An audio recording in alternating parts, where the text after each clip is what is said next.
Determine the net force on a copper ball, density दे करके रखी गई है और इसकी रेडियस दे करके रखी गई है, सबमर्ज इनटू वाटर। तो एक कॉपर का बॉल है हमारे पास, चलिए ये कॉपर बॉल जो है वो वाटर में सबमर्ज्ड है। तो इस पे नेट फोर्स हमें पूछा गया है, तो हम जानते हैं कि इस पे जो फोर्सेस लगेंगे वो डब्ल्यू नीचे की तरफ, वेट नीचे की तरफ, और बॉयसी फोर्स ऊपर की तरफ। तो अगर मैं नेट फोर्स की बात करूं कितना हो जाएगा, डब्ल्यू माइनस एफ बी, है ना।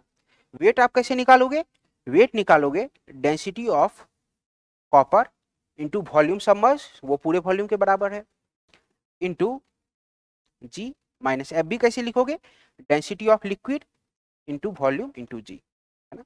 आप भीजी को कॉमन ले सकते हो, तो भीजी को कॉमन ले लोगे तो density of copper minus density of liquid.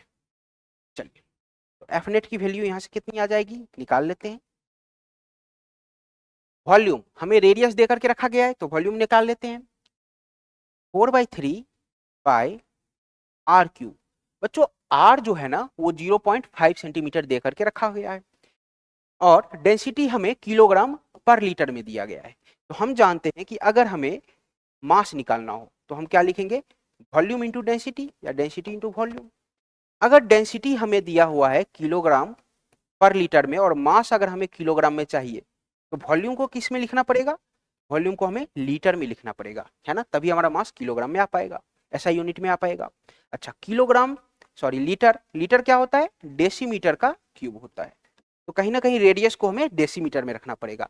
तो 0.5 सेंटीमीटर को अगर डेसीमीटर में बदलें तो ये 0.05 डेसीमीटर हो जाएगा, है ना। तो 4/3 पाई आर क्यूब यानी कि 0.05 का क्यूब, ठीक है।